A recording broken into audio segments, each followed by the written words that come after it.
It may have been a wet and windy Port Elizabeth that played host to the 2002 Volkswagen Rally, but despite the inclement weather, the more than 50 teams competing in the National Championship event were treated to a warm and enthusiastic welcome. Hundreds of spectators flocked to Kings Beach to see the hot machines in action.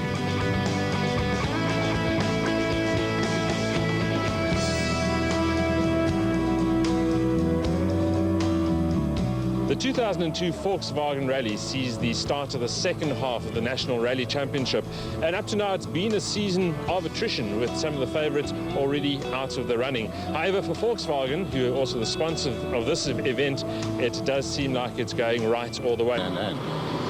But I also believe that Volkswagen has now waived the team orders, which means that we're going to see Keen and Abik at each other for the rest of the year. And that in itself is worth watching. And then, of course, Serge's got nothing to lose. He can only win rallies from here on, and I think that's his mindset. He's going to try and go as fast as possible. What is sad is that Gemmel isn't here this event. His car is broken down somewhere in Africa during the Africa Championships. And that, especially in the muddy conditions we have today, could have made it very interesting. But then Skalk Burger is there, and maybe he can pick up where Gemmel left off. So certainly very much in the offing on this particular event, a Volkswagen win. The N4 cars, people like Leon Buerter as well, of course, going to try and make maybe some inroads. And then on the A7 side, something like Jürgen Fecken could also give us a bit of a surprise, perhaps. Well, I think there's another Volkswagen dice between him and Chad. And, you know, it's anybody's class championship at this point in time. And neither one is giving an inch. Although I think Hergen has got the upper hand in the last few rallies. He's just driving a bit quicker. But, you know, muddy as it is today, power doesn't come into it anymore. So we might even see Hergen right up with the leaders. A hell of a dice all the way to the end of the year now. Now, the conditions very wet. We're expecting the forest to stay wet throughout the event. Enzo, of course, starting in the first position. Is that going to be a good or a bad thing for him? I think he would probably have opted for car number 3 or 4 if he had a choice. The problem in conditions as they are now is the front car makes all the marks. And you just, you know, you show the other guys where the danger spots are and the slippery spots and. And the forests are going to be wet for the rest of the rally. I mean, it's been raining here for the past few days. And although it's not as bad as Tsenin, it's very, very tricky forest. There's some very slippery sections in it and very tight. And if you go off the road there, you stay off the road. There's no way you're going to get back. There's just not any traction next to the road. Whatever happens, the scene is set for a very exciting event. A lot of dices throughout the field expected down here at the coast. The weather, of course, also a factor. We'll keep you up to date with what happens next. Few drivers, including Toyota ace Serge Damso, enjoy the tight and tricky confines of a spectator stage, and the wet Kings Beach affair was a good case in point. While undoubtedly a crowd pleaser, it posed an often awkward challenge for the drivers, as Jan Hubik's understeering golf so clearly demonstrated.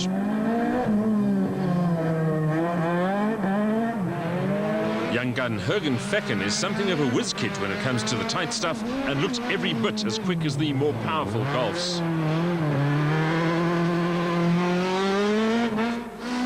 For navigator Dave Levkovitz, the trick is to provide clear, concise instructions to ensure that his driver has a clean run and a quick time.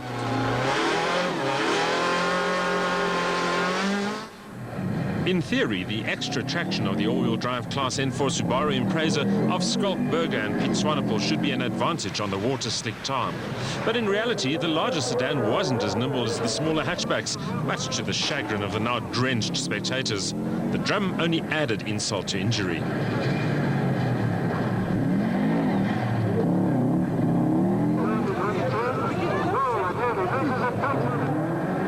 On a Class A7 mission was Etienne Lawrence, who had a point to prove on Volkswagen's home turf. The class has been dominated by Volkswagen's Polo players this year, but Lawrence and navigator Andre Vermeulen were intent on breaking that stranglehold.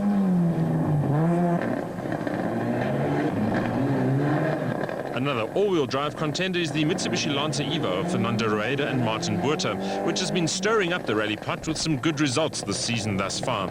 But finding his way through the first stage was proving a sterner challenge than the Cape Townian had anticipated.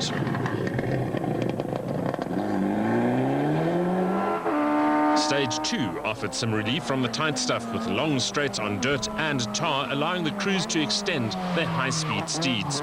Damso was looking menacing.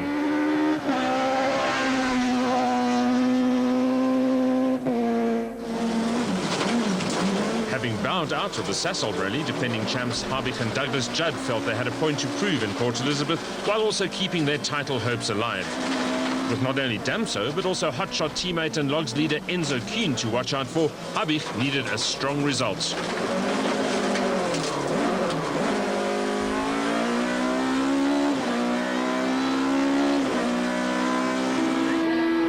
Fecken's season thus far has been a patchy one, but a brilliant third overall on the Sasol saw the Pretoria civil engineer rocket up the points table.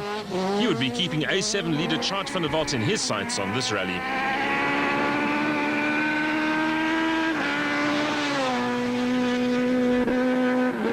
Having given up all hope of defending their Africa Rally Championship crown, Berger and Swanepoel were intent on a clean rally and a good result after 2 consecutive non-finishes. All-wheel drive would prove handy in the wet too.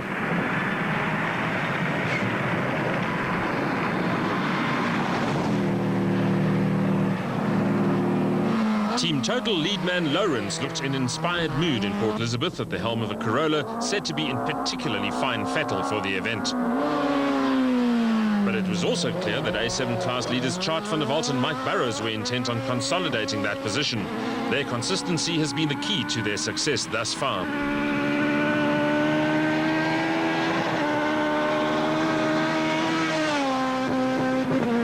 The early overall leader Rueda clearly had the bit between his teeth and looking forward to extending his N4 class lead.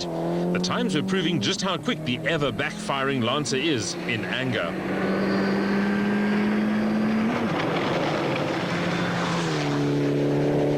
Another young gun showing consistent 2002 form is JP Damso, whose steady performances in the Class A6 Team Total Corolla have propelled him into the top 3 on the overall championship table. Would that momentum continue in the Eastern Cape? One could say that Volkswagen Polo privateer Keith Coleman has an intimate knowledge of the area. He used to be a Port Elizabeth traffic officer.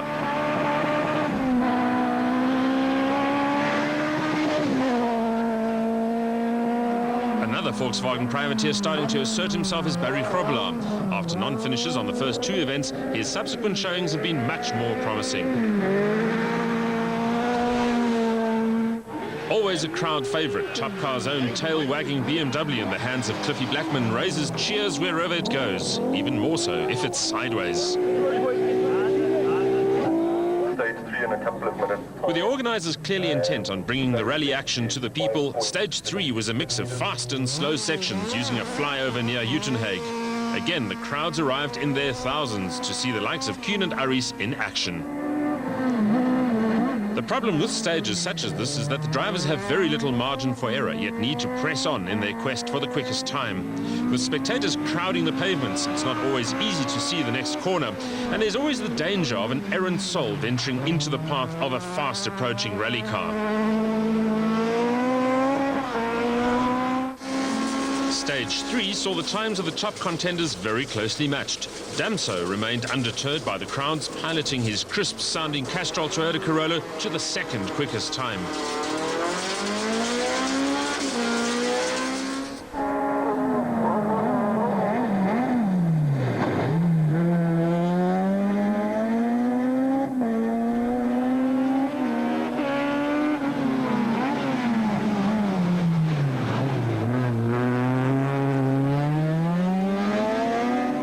Showing the rest of the field a clean pair of heels were Harvick and Judd. Their time of 3 minutes 48 seconds, all of 2 seconds quicker than Serge. The spectators, however, seemed oblivious of just how fast the Sasol Golf was approaching.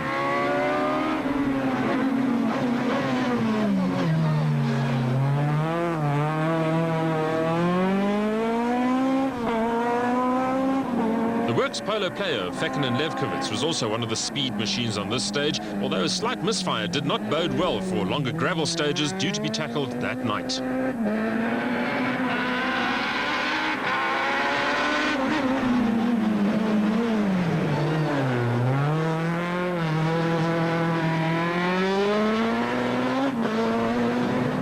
Again, the tight twists and hairpins of the stage were not to the Subaru Impreza's liking, with Berger having to wrestle with the wheel.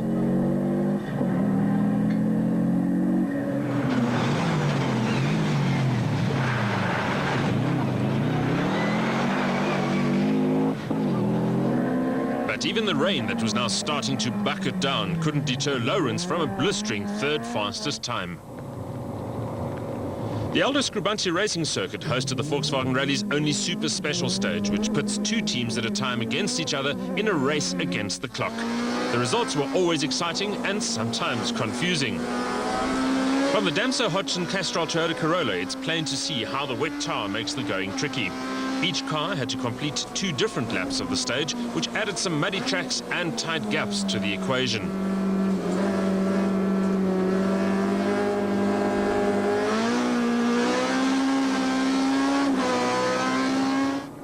Here Damso takes a detour through the pits, while the Sasol Golf of Keenan Urries flies past and assumes the lead, for now.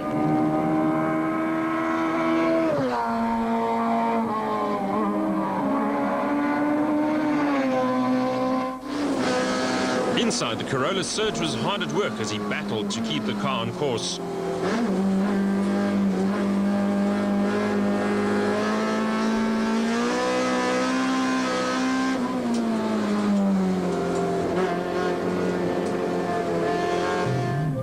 Enzo wasn't having the easiest time either, the Sasol Golf becoming more and more of a handful on the muddy track.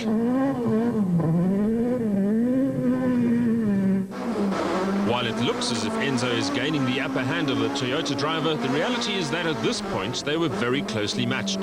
Just who would win this dice would only be decided at the flying finish.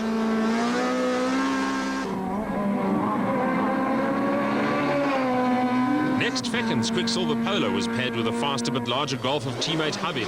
It promised to be an absorbing fight. In the car with Habich, it's plain to see that the front-wheel drive Golf needs a lot of coaxing to control in the wet. It's no easier for Fecken, whose short wheelbase player is more than just a little twitchy in these conditions.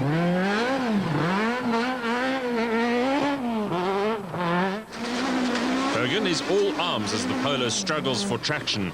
Even so, he makes slotting the car through the narrow gap look all too simple.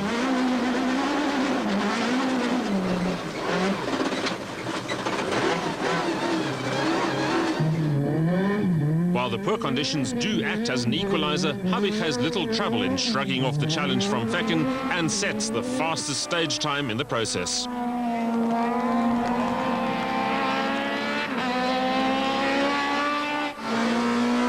Lawrence demonstrates just how easy it is to make a mistake. He overshoots the pit entrance and has to make a U-turn as Skulk Berger zooms past.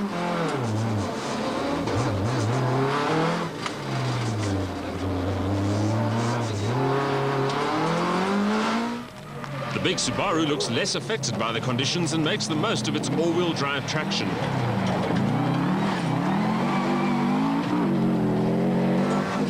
Desperately trying to make up time, Lawrence turns onto the path too early, clipping a tyre on the way in. But it's about to get even worse.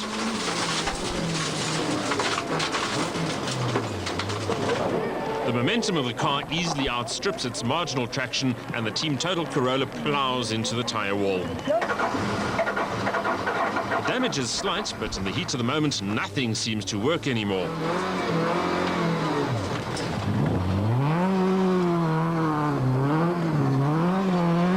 Meanwhile, Raiders Lancer arrives on the scene and is about to be held up. The often chaotic but always entertaining Aldo Scribante stage was the last before a service break back at Kings Beach. Skulk Berger was not impressed, however. Scott, there's just been a lot of Mickey Mouse nonsense up to now, isn't it? So, yeah, there's a word I wanted to say, but I'd rather not say it over the TV. But it is a lot of nonsense, so we must get it behind our backs and get into the mountains. But you're going to have 2 tough stages in the mountains from tonight. Muddy, dark. Yeah, tell me something I don't know. It's definitely going to be a difficult one. I think that's going to decide on the whole rally is going to be tonight. After your bad luck in the last rally, car feel okay? Yes, at this stage the car feels fine, so hopefully it stays like it.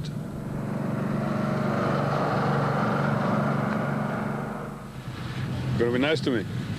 For the first time in your life, you're leading a national championship I rally. know.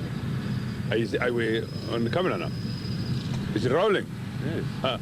Well, better you start again, I suppose. I mean, it's going to get a bit much. Sorry, but you better start again. Yeah. You're enjoying leading the rally. Yeah, it's been great. Yeah, suddenly it's fantastic. I mean, I never expected it, and we're there. The next thing we're there, and it's lovely to be in front of all these Volkswagen drivers. You know, I have a great friend, Enzo. It's fantastic to be in front of him, the winner of the Sassel. You know, it feels very good. We go out for lunch when we got home again, and then we'll have a big problem. You must be worrying that Spain might call you up for the war against Morocco.